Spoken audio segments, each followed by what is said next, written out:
Nagsimula ang series sa isang babaeng patakbo-takbo dahil hinahabol pala siya ng isa pang babaeng may baril. Nagpunta siya ng ilalim ng tulay pero hinabol pa rin siya ng kalaban. Saka din walang humpay na pinagbabaril. Nataman siya ngunit nasangga ng bracelet niya at nakapagpatuloy sa pagtakbo. Pakembot-kembot pa siya hanggang makarating sa tuktok ng isang gusali. Pero na-corner na siya ng kalaban at dahil walang tatakbuhan ay nabaril na siya at nahulog. Naalala ng bida noong magising na lang siyang mayroon na siyang malaking melon at hiwa sa singit. Naging isa siyang babaeng kulay blue ang buhok. Nagtataka siya kung anong nangyari kaya biglang nagsalita ang manika doon na tigre. Naging isa daw camphor ang bida.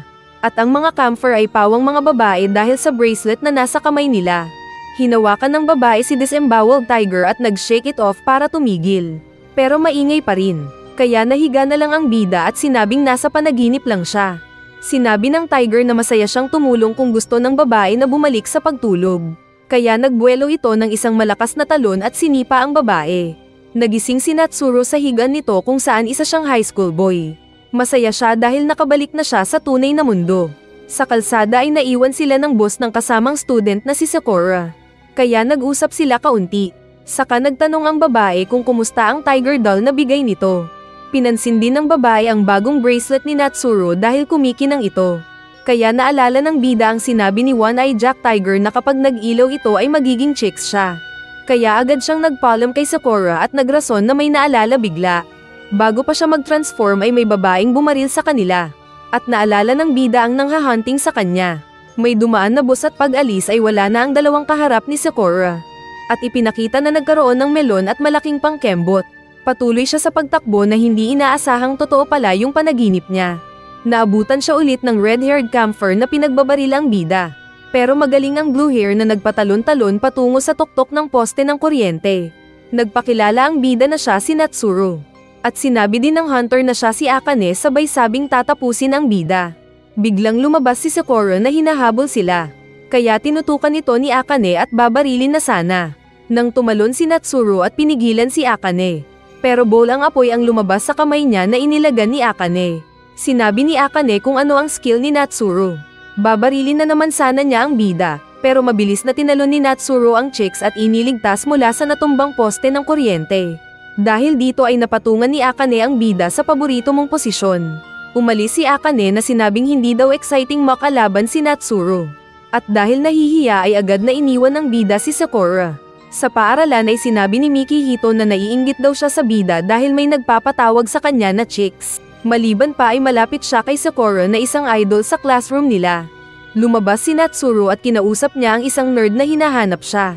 Nagpakita ito ng ID at sinabing nakapunta siya ng boys class dahil may special permit siya.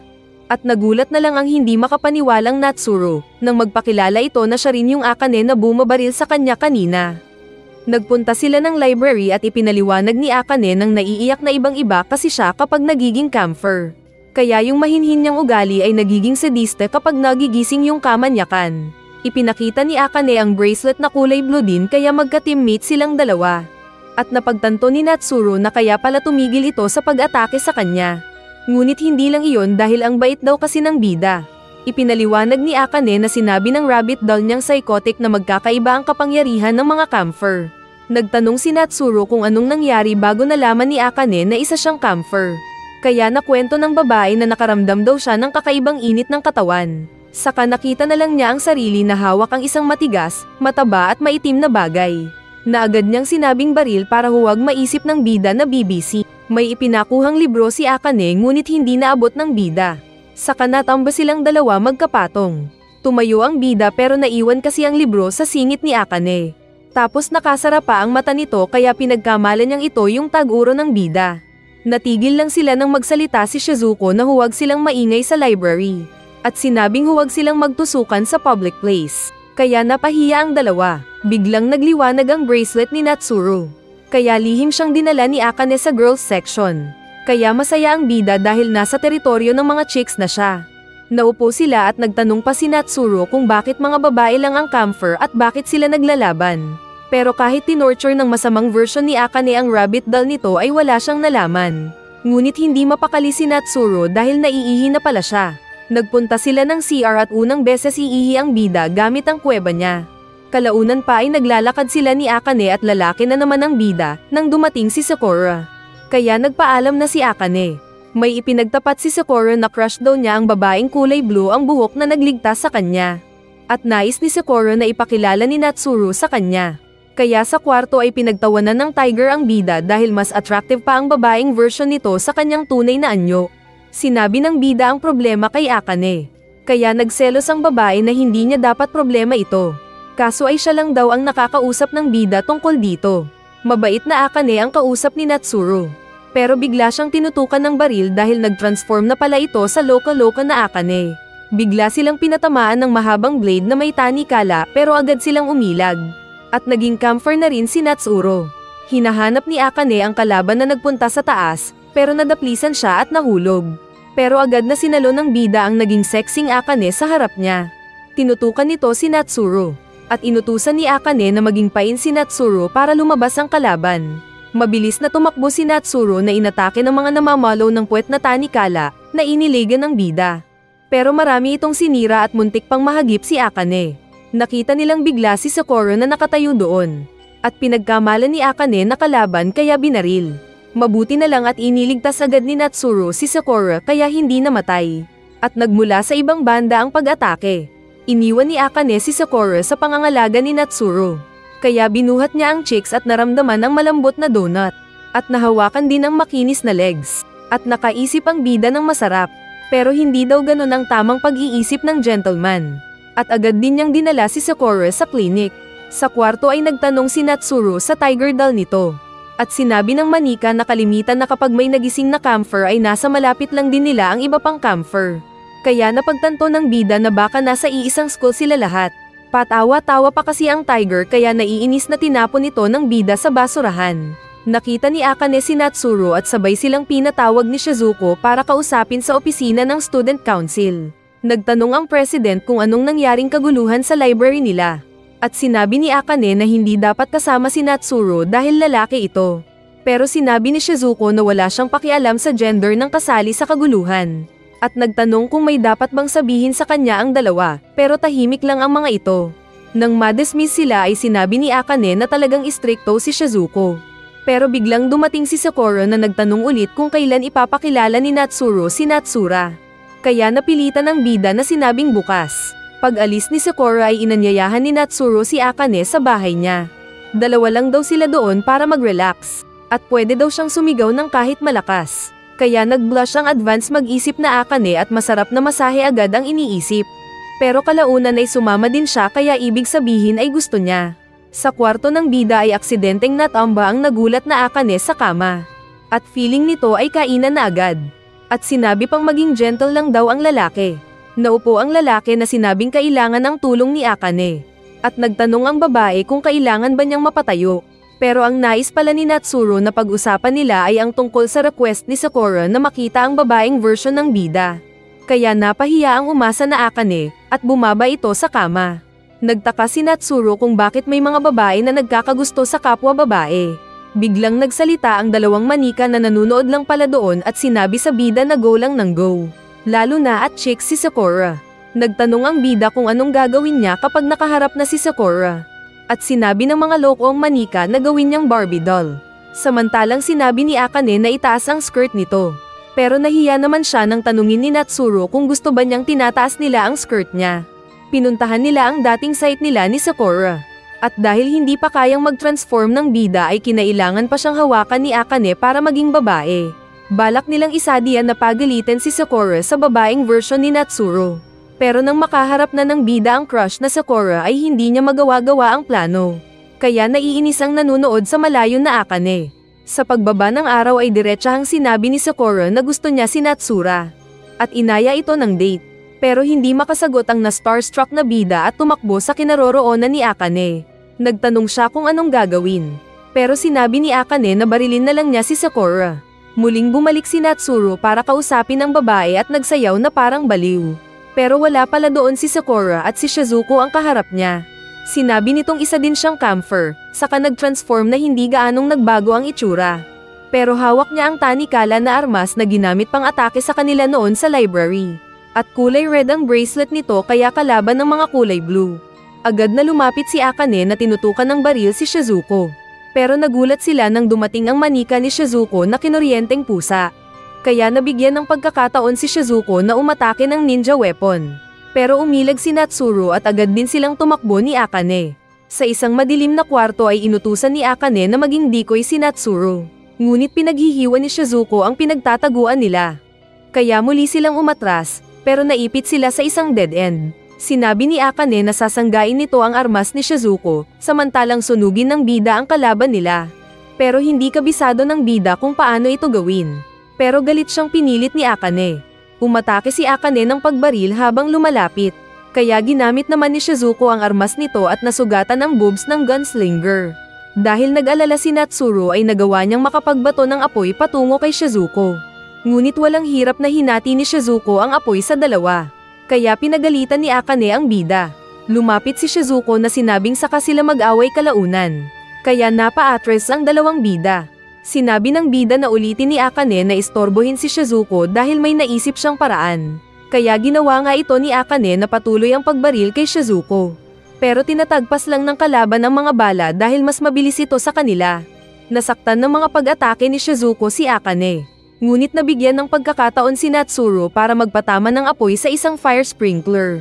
Kaya naistorbo si Shizuko at agad siyang nailak ni Akane sa sahig. Agad ding tinutukan ni Akane ng baril si Shizuko at pinaputukan. Pero ang sahig ang nabutasan dahil pinigilan pala siya ng bida. Sinabi ni Shizuko na huwag siyang kaawaan. Pero sinabi ng bida na hindi ito awa kundi ay kapalit nitong hayaan na ni Shizuko si Sakura. Pagtayo ni Shizuko ay sinabi niyang hindi na niya isasali si Sakura. Pero maglalaban pa rin sila kalaunan.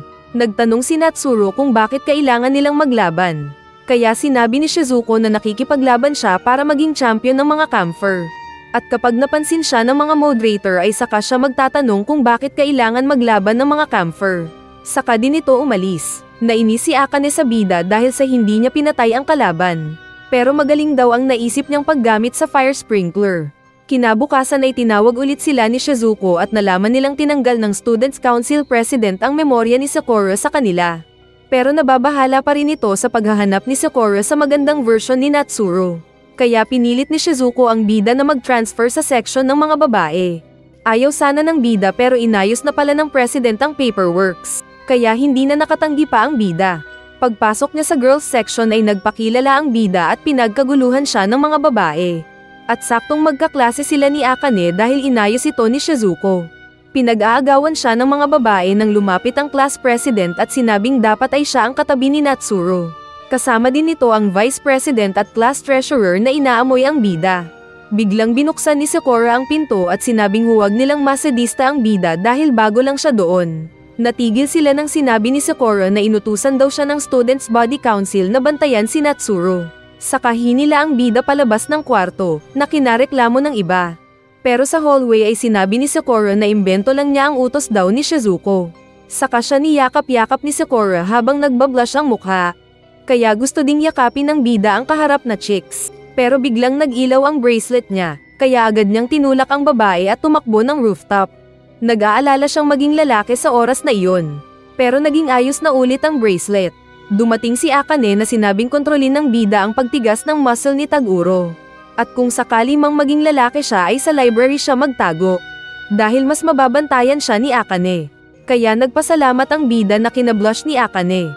Pero nang sinabi ni Natsuru na mabango si Sakura ay nagselos ang nerd at ibinitin ang bida sa labas. Nagpatuloy sa pag-aaral ang bida pero napapaligiran siya ng mga chismosa na feeling hindi nakakita ng babaeng nakawig ng blue.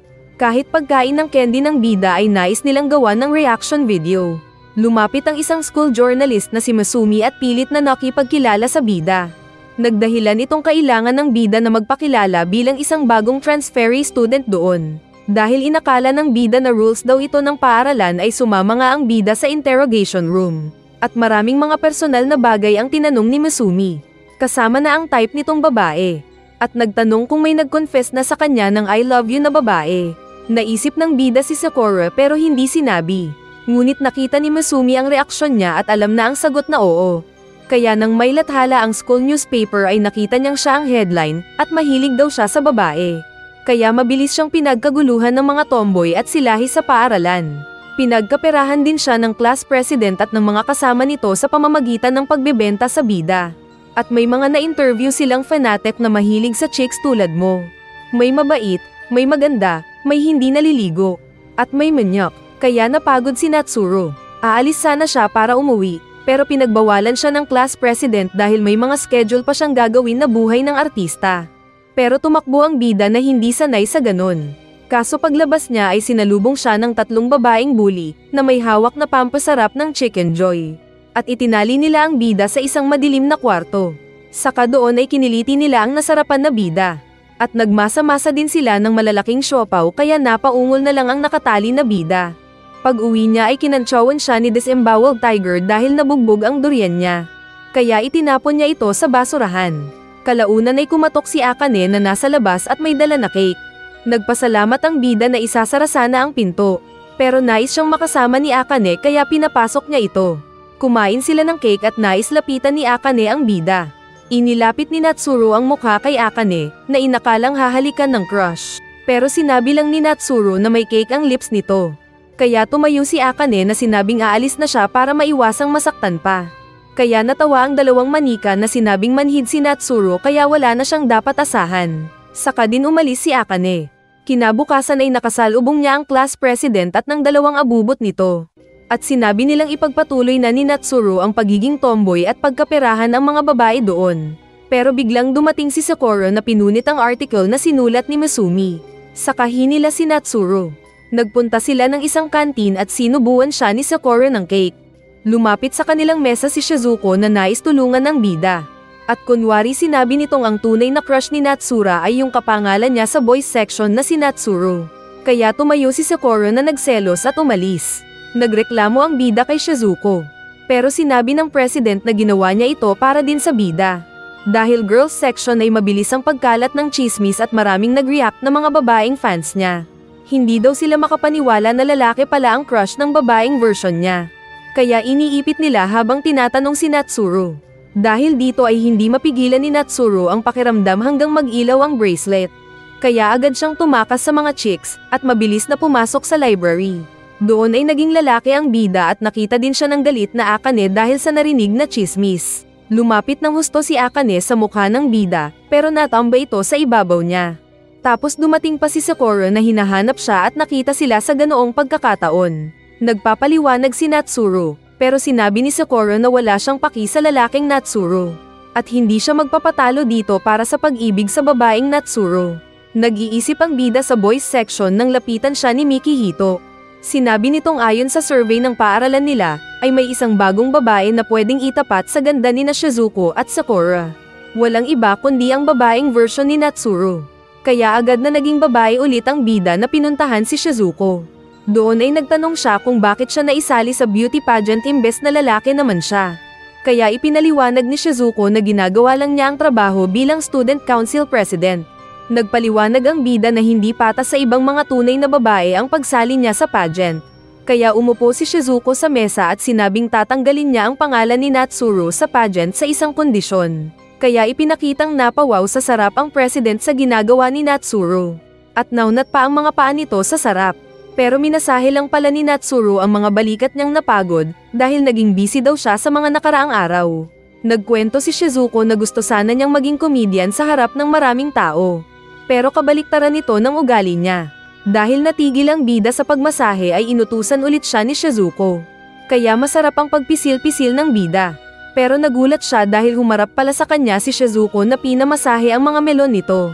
At kunwari nagulat si Natsuro na sinabi pang lalaki pa rin siya sa likod ng babaeng pagkatao. Tumayo si Shizuko at sinabi pa na isara ni Natsuro ang mata panandalian. Ginawa nga niya ito at nakaamoy daw siya ng mabango na medyo amoy pawis. At pagbukas niya ng mata ay kaharap niya si Shizuko na inilalapit ang nguso. Pero may inaabangan pala ang president. Nagbukas nga ang pinto at nakita sila ng magagalitin na Akane sa ganoong sitwasyon. Kaya pinagbabaril ang umilag na Shizuko. Sinabi ng galit na Akane na sinasamantala ni Shizuko ang kahinaan ni Natsuro. Pero sinabi ni Shizuko na nagmasa nga si Natsuro ng tinapay niya. Kaya hindi makasabat ang bida. Sinabi ni Shizuko na oras na para umuwi. At hindi natatanggalin ang pangalan ng bida sa pageant dahil sinira ni Akane ang dingding. Bago umalis si Shizuko ay sinabing mas gusto daw niyang bisitahin siya minsan ng lalaking version ni Natsuro. Dahil sa nangyari at pagsali ni Natsuro sa beauty pageant ay pinagtawanan sila ng dalawang bully na manika.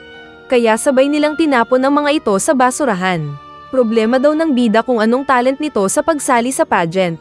At sinabi ng mga manika na kailangan pa daw niyang ihanda ang mga damit pang babae. Lalo na at hindi naman siya nagpapalit ng damit kada magiging isa siyang camper. Baka paborito daw kasi ito ng moderator saka pa tumawa ang mga bangag na manika. Ayaw sana ng bida na bumili ng damit pang babae. Kaya nasabi ng mga manika na ayos lang basta masanay na siyang labas ang kanyang pekeng siopaw kapag naglalakad. Sinabi ng bida na samahan siya ni Akane sa pag-aayos ng mga kailangan niya bilang isang babae.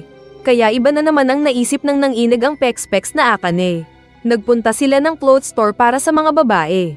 At dahil walang alam sa pangbabaeng underwear ang bida ay si Akane na ang pumipili. Nagulat sila nang naroon din bigla si Shizuko na kinantsawan pa ang bida. Nagtanong ito kung nagde-date sila ni Akane at masayang sinabi ni Akane na oo. Pero agad tinutulan ng bida. Kaya sa isip ni Akane ay parang Korean novela na iniiwang mag-isa. Sinabi ni Shizuko na tutulong siya sa pagpili ng tamang sukat ng bra ng bida dahil malapit naman sila ng size. Kaya nahiya ang mas maliit ang kargada na Akane. Sa fitting room ay parang gumagawa ng kababalaghan sina Akane at Natsuro. Dahil may patulak-tulak pa sila. Ngunit sinusukat lang pala nila ang napili na bra ni Akane. Kaso ay maliit ang napili nito kaya sila nahihirapan. Pero dumating si Shizuko na dala ang mas malaking size ng bra at pinilit si Natsuro na siya ang magsusuot. Pero ayaw ng lalaking naging babae. Kaya sinabi na lang ni Shizuko ang sekreto na ipitin ang dibdib para makuha ang tamang size ng bra. Kaso ay hindi pa rin sanay sa paglingki si Natsuro sa mga papaya. Kaya sinabi ni Shizuko na pakitaan na lang ng demonstration ang bida, sabay tanggal ng damit nito. At dahil ayaw magpatalo ni Akane ay nakisabay din siya. Kaya kunwari na bangungot ang bida. Huwag ka nga. Pagkatapos nilang mag-shopping ay nagtanong si Akane sa labas kung balak ba silang atakehin ni Shizuko kapag hindi sila handa. Pero sinabi ni Shizuko na may sorpresa nga siya At dumating si Sakura na inimbitahan pala ng president. Nagpunta sila ng karaoke para maglibang. Sinabi ni Shizuko na gustong marinig ang boses ng bida. Pero hindi daw marunong sa pagkanta si Natsuro. Kaya inaya siya ni Sakura na mag-duet na lang sila. Kaso ay gusto din ni Akane na makaduet ang bida. Dahil walang magpabigay ay nakisawsaw din si Shizuko na sinabing kumanta sila at ang pinakamaganda ang boses ang sasabay na makipag-duet sa bida. At naunang kumanta si Shizuko, na sinundan naman ni Sakura. At ang panghuli ay si Akane. Pero nag-imagine si Natsuro kaya hindi niya napakinggan ang boses ng mga kasamang chicks. At pagmulat niya ng mata ay hinihintay ng tatlo ang desisyon niya. Sinabi na lang ng bida na tay silang tatlo. Kaya lumabas muna si Shizuko, na sinundan ni Akane. Nang sila na lang ay nilapitan siya ni Sakura at pinipilit malaman ang sagot ng bida tungkol sa pag-ibig nito. Pero hindi makasagot si Natsuro. At biglang nag-ilaw pa ang bracelet nito kaya nagpaalam siyang lalabas lang saglit. Hinawakan niya ang pinto dahil balak siyang sundan ni Sakura. At hindi na niya makontrol ang pag-transform sa tunay na sarili nang bumalik si Shizuko. Nagmakaawa ang bida na mag-transform si Shizuko para hindi siya bumalik sa pagiging lalaki. Kaya ginawa naman ito ng Hot Asian. Sa loob ng karaoke room ay nag-away sina Akane at Sakura dahil pareho daw silang mga kaibigan ni Natsuro. Pero hindi lang nila masabi na pareho silang naglalaway sa bida. Sinabi ni Sakura na sasali siya sa pageant at sa harap ng maraming tao ay sasabihin niyang mahal niya si Natsuro. Kaya sinabi din ni Akane na maging siya ay sasali ng pageant para protektahan si Natsuro sa mga manyak na tulad ni Sakura. Nagulat sila nang sinabi din ni Shizuko na kasali din siya sa beauty pageant dahil bilang president ay trabaho niyang ma-fulfill ang gusto ng mga mag-aaral sa campus. At napanganga na lang ang bida na nag-iisip kung anong magaganap na next. Pagsapit ng school festival ay ilang mga lalaki ang nagdamit ng uniforme ng mga babae para magpunta sa girls section. Ngunit may mga bantay na babaeng naka-full battle gear at pinagbabaril ng pellet gun ang mga nais manilip ng chicks. Nagdatingan ng maraming mga supporters ni Natsuro na kinagulat ng bida. Fully support ang mga ito na pinalibutan ng bida para daw palitan ng damit. Lalo na at kakalabanin niya sina Shizuko at Sakura. Saka nagpalit ng kung ano-anong klase ng damit sina Akane at Natsuro. Saka din sila kinuhanan ng mga litrato ng class president at ng mga kasama nito para pagkaperahan ulit. At kasama pa nila ang manyak na class vice president na inaamoy-amoy ang pinagpalitan ng bida. Hindi lang nila alam na sa likod nito ay itlog ang daladala ni Natsuro. Saka tinuro nila ang naroon lang palang dressing room kung saan pwedeng magpalit ang mga bida. Pero tapos na nilang hinuberin ang dalawa sa harap ng marami. Nagpalit ang dalawang contestant sa loob ng dressing room. Pero sa labas ay kinukuhanan pala sila ng camera ng mga stalkers. Sinabi ni Natsuro na masanay na si Akane kay Sakura dahil mabait naman ito. At speaking of the Marites ay pumasok bigla si Sakura. Saka galit pa ito na sinabing bakit daw sila nagpapalit ng dalawa sa iisang maliit na dressing room. Saka ito tumakbo palayo na nagtatampo. Stress na stress si Natsuro habang naglalakad sa daan nang makita niya si Sakura. Hindi siya nito kinakausap, kaya siya na ang gumawa ng unang hakbang para mag-usap sila. Malungkot daw ang babae dahil wala siyang pag-asa kay Natsuro na babae. Pero sinabi ng bida na lahat ng kasama ni Natsuro na babae ay mga kaibigan lang. At hindi ito handang ma-in-love sa mga babae.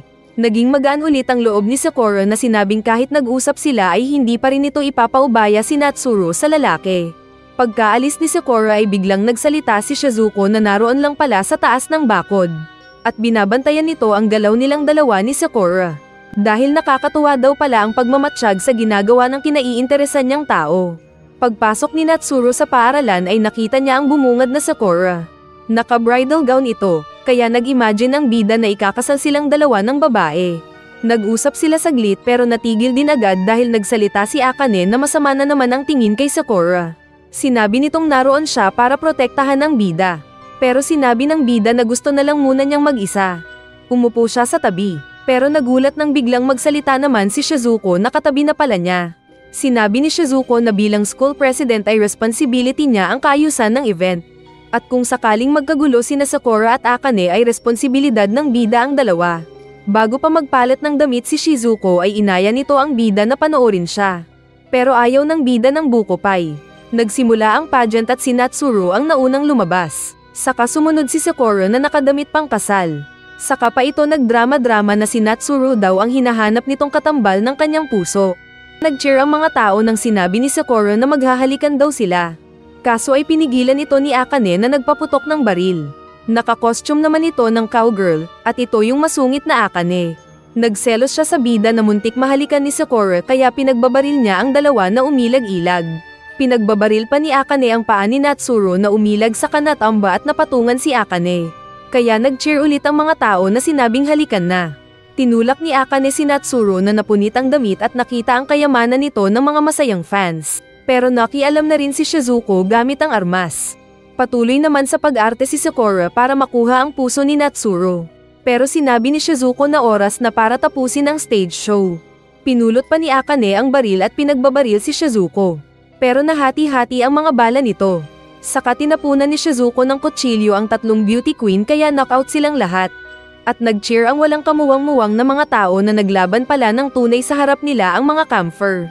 Nagising na lang si Natsuro na naging lalaki ulit. At sinabi ni Shizuko na siya ang nagpalit ng damit niya.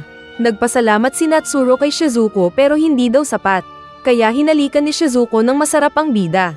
At bago umalis ay sinabihan siya na huwag itong sasabihin kay Akane kung ayaw matigok. Niyakap ni Sakura si Natsuro na nais ng kiss. At ginawa ng bida, pero nakita niya bigla na naging si Shizuko ang nahalikan. Kaya siya nagising dahil panaginip lang pala ito. Nagulat siyang bigla nang pumasok ang sexy na Makoto sa kanyang kwarto. Bumalik daw ito mula sa pamamasyal sa ibang lugar. At dahil masyado itong sexy ay pinagdamit ito ni Natsuro ng polo niya. Kinaumagahan ay nakita ni Akane sina Natsuro at Makoto na magkasama kaya nagselos ang bruha. Paglapit niya sa dalawa ay binati siya bigla ni Makoto. Saka nagpakilala na siya yung dating kapitbahay noon ni Akane na kababata niyang babae. Pero hindi ito matandaan ni Akane saka din biglang tumakbo. Inilabas ni Makoto ang newspaper tungkol sa balita na GF niya ang babaeng Natsuro. At nagtanong din tungkol kay Sakura dahil alam nitong crush ng bida si Sakura. Nag-ilaw ang bracelet ni Natsuro, kaya agad siyang nagpaalam kay Makoto at umalis. Naging babae ulit si Natsuro at papasok na sana sa paaralan ng mga babae nang bigla siyang hinila ng class president at ng mga kasama nito. Dinala siya sa isang maid costume cafe kung saan pinagpilaan sila ng mga customer na mahilig sa babae. Ayaw sana ng bida pero hindi na siya nakaiwas. At saktong yung naging customer niya ay yung kaibigan ng version niyang lalaki. Hinawakan ng lalaki ang kamay niya kaya dumating ang ibang mga maidservants na nag-serve ng kape. Pero may pampa LBM pala ito kaya natatay na umalis ang lalaki. Dumating ang VIP customer na si Shizuko pala. Dinala sila ng iba pang maid sa VIP section at doon ay sinabi ni Shizuko na gusto ng pampalibog. Ayaw sana ni Natsuru pero magrereklamo daw si Shizuko sa manager. Saka tinulak pa siya ng kasamang maid para maupo sa tabi ni Shizuko. Sinabi ni Shizuko na naroon siya para sabihan ng bida na may bagong camphor na dumating. Pinag-usapan nila si Sakura. Saka dumating din bigla ito na sumama sa kanilang VIP seat. Patuloy pa rin ang pagpuri ni Sakura na nakakaakit daw si Natsuru. Pero sinabi ni Shizuko na mas sexy daw kung magsusuot si Natsuru ng sorceress costume.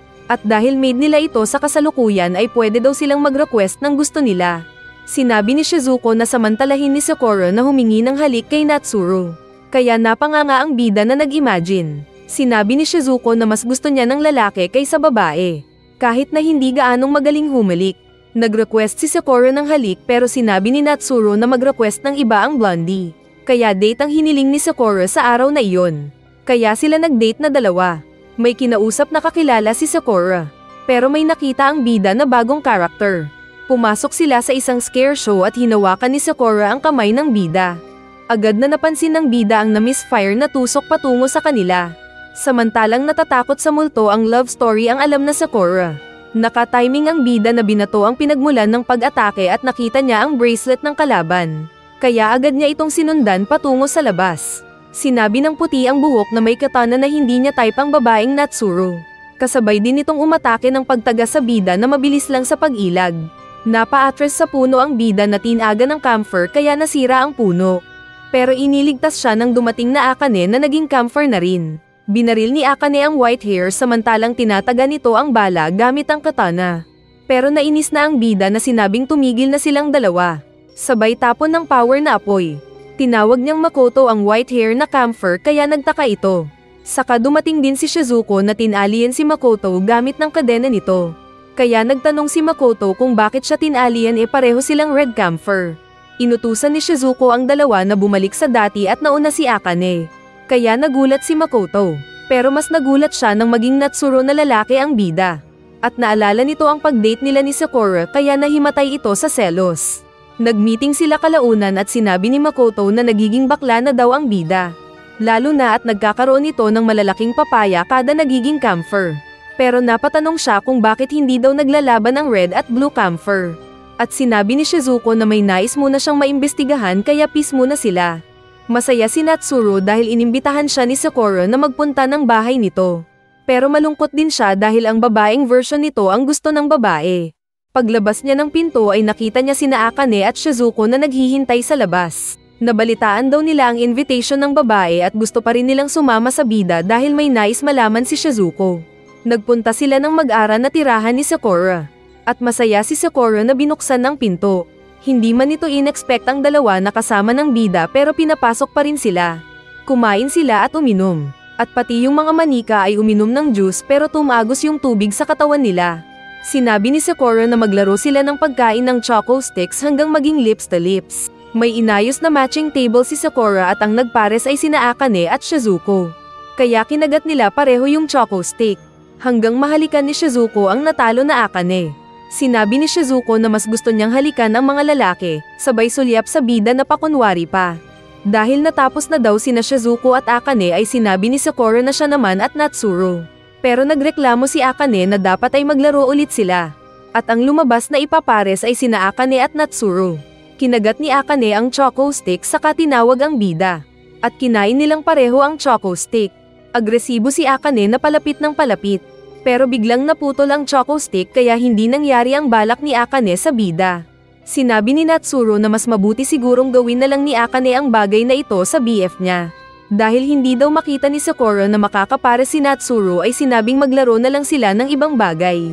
Saka din sila tinawag sa kakaibang kwarto nito kung saan marami siyang koleksyon ng mga manika. Nagtanong si Shizuko kung alin sa mga manika ni Sakura ang pinakapaborito niya sa lahat. Kaya ipinakita ng babae ang isang negro na leon. Dahil ito daw ang pinakaunang manika na nakuha niya mula sa grade school. Biglang dumating si Makoto na sinabing hinahanap daw ang bida. At dala-dala pa nito ang niluto na curry. Kaya kumain silang lahat na magkakasama. Sinabi ni Sakura na mag-sleepover daw si Natsuru doon. Pero nagseselos pa rin si Akane na hindi daw papayag. Sinabi naman ni Makoto na marami pa siyang curry. Kaya kumuha si Shizuko at binuhos bigla sa ulo ni Natsuro. Nainis naman si Makoto na hindi daw pinanliligo ang ulam. Sabay was-iwas sa bida. Sinabi naman ni Shizuko na ipag-amit ni Sakura ang banyo nito. Kaya pumasok naman ang bida sa banyo na maliligo na sana sa anyong lalaki. Pero hindi niya magawa-gawa dahil palaging pumapasok si Sakura na kung ano-ano ang pinagtatanong. Napilitan si Natsuro na maligo sa katawan na babae.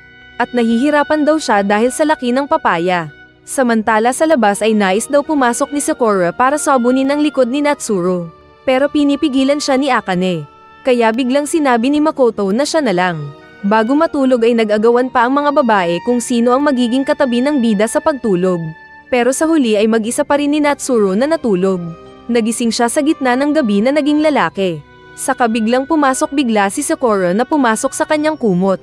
Hinaplos-haplos siya ng babae na sinabing harapin siya. Pero hindi magawa ng bida dahil naging lalaki siya. Mabibisto na sana ni Sakura ang lalaking Natsuro nang biglang pumasok sa kwarto ang nagpaputok ng baril na Akane. Hindi daw makakapayag sa nais mangyari ni Natsuro at Sakura. Naging babae ulit si Natsuro na nakitang nakatulog na si Sakura. Saka sinabi ni Akane na more than friend ang tingin sa bida. Biglang pumasok sa bintana ang isa pang babae. Nagpakilala itong si Rika na umatake ng armas ng isang ninja. At white bracelet ang nasa kamay nito at mabilis na inilagan ang mga bala ni Akane. Dumating din si Shizuko na tinamaan ng armas ni Rika. Saka sinabing mag-usap sila. Pero natakot si Rika na tumalon palayo. Kalaunan ay nagsorry si Natsuro kay Sakura dahil nadawit ito sa pag-imbita sa kanya. Pero dumating bigla si Shizuko na naka-t-shirt lang. Ayaw daw tignan ng bida ang boobs nito pero pinilit siya ni Shizuko na tumingin. Saka nagtanong kung anong ginawa nila ni Sakura sa ilalim ng kumot. Sumagot si Natsuro na wala silang ginawa. Saka din ito naglakad paalis. Dinadamutan ng bida si Junjun niya. Sa isang rooftop ay inaya ni Shizuko ang bida para mag-date sila. Akala ni Natsuro kung may balak na masama ang babae. Pero napagtanto nitong balak ng babae na mapalabas ang white camphor na umatake sa kanila noon. Nagpapakyut si Shizuko nang makita nila ang Marites na Masumi. Pero habang naglalakad ay nasabi din ng chismosa na hindi naniniwala na magde-date ang president at simple na Shizuko. Naligo ng husto si Shizuko para kay Natsuro. Nagkita sila at sinabi ng babae na ayusin ng lalaki ang unang date nila. Sinabi ni Shizuko na tawagin siya ng lalaki sa pangalan nito. Nagpunta sila ng malaking aquarium at biglang nagulat ng pating si Natsuro kaya napa-atras sa harap ni Shizuko. Inutusan ng babae si Natsuro na bilihan siya ng kahit anong regalo para maalala nito ang date nila. Sa labas ay biglang hinawakan ni Shizuko ang kamay ni Natsuro. Papalag sana ang lalaki pero inisip nitong baka camouflage lang nila iyon para hindi mabisto ng kalaban. Kaya naglakad sila at nang marinig ng babae ang kumulo na tiyan ng bida, ay kumain sila ng pagkain na niluto ng babae para sa date nila. Sinubuan ni Shizuko si Natsuro ng hotdog at sinabing isipin na lang ng lalaki na siya si Sakura. Natamba pa ang babae sa harap ng lalaki at napilitan na kainin ang hotdog. Inutusan din ni Shizuko si Natsuro na akbayan siya at walang nagawa ang bida kundi gawin nito. Nagtanong si Shizuko kung anong nagustuhan ni Natsuro kay Sakura. At sinabi ni Natsuro na walang rason kundi nagustuhan lang niya si Sakura. At isang open book daw si Sakura na madaling mabasa. Pero sa isip ni Shizuko ay hindi lang ganon si Sakura. At naalala ang mga manika sa kwarto nito. At naiisip na isang moderator si Sakura. Nagtanong si Shizuko kung bakit sila pinaglalaban ng mga camphor nang wala namang rason. At nais niyang malaman ang tungkol sa mga moderator. Kaya hindi na daw siya makikipaglaban sa iba pang camphor. Kaso ay nakatulog na pala si Natsuro. Na naginip ang lalaki na may kadate na babae at hinalikan ito. Saka nagising at nakita ang mukha ni Shizuko na ginawa niya palang unan. Nagtanong ang lalaki na baka hinalikan siya ni Shizuko. Pero sinabi ng babae na natulog din siya. Sumakay sila ng tren at nilalapit ng babae ang loob sa lalaki. Pero tutoy ang bida na walang pakiramdam. Habang nag-uusap sila bago umuwi ay biglang sinaktan ni Makoto ang bida. Hinahanap daw pala nito ang lalaki at sinakal si Natsuro dahil may kasama itong ibang babae. Lalo na nang sinabi ni Shizuko na nag-date sila. Kaya mas lalong nagalit si Makoto na sinuntok ang mukha ni Natsuro na naitapon. Kinantsawan ni Tiger ang bida kaya tinapon niya ito. Pero pumasok din ang Nucky Chismis na Akane na nagreklamo dahil sa pakikipag-date ng bida kay Shizuko.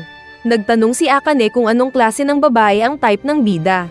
Maliban daw kay Sakura dahil si Sakura ang nasa ulo ng bida. Bigla niyang nakita ang mukha ni Akane kaya sinabi nitong katulad din ni Akane ang isa pa. Kaya nagsaya ang babae na biglang nag-transform sa pagiging masungit na Akane. Saka nagpaputok ng baril ang babae na sinabing mag-promise ang lalaki na huwag babawiin ang sinabi. At ginawa nga ito ng bida. Nagplano si Akane na dahil malapit na ang bakasyon ay magdadamit siya ng sexy para kay Natsuru. At hindi niya makalimutan ang pinilit niyang sabihin ni Natsuru na type din siya. At kinilig siya sa kama. Samantala ay nakita naman ni Shizuko ang walang silbing regalo ng bida pero masaya pa rin siya. Sino kaya sa kanila ang makakatuluyan ng bida? Mag-comment ka na sa baba ng nabitin ako mama kung gusto mong tuluyan natin ang kwento.